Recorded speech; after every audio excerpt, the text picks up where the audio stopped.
WhatsApp bro. अभ्यास करतोय. हे कोणाची वही आहे? मित्राची. कॉपी करतोय करावी लागते.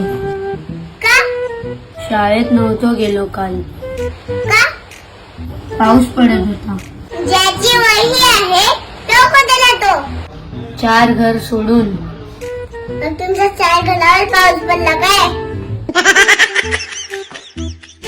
बघ भाऊ, 2 प्रकारची माणसं असतात.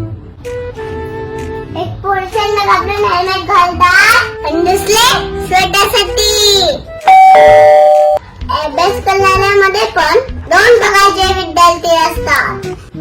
एक टीचरला घाबरून अभ्यास करतात आणि दुसरे आपल्या स्वतःसाठी. जे लोक स्वतःसाठी अभ्यास करतात ते एक दिवस हुशार बनतातच. पण जे लोक टीचरला घाबरून अभ्यास करतात ते लोक डब्बू असतात. उद्या माझ्या मैत्रिणी बोलल्या तू किती डब्बू भाऊ, तर मला चालणार नाही. कॉपी नको बोलूस.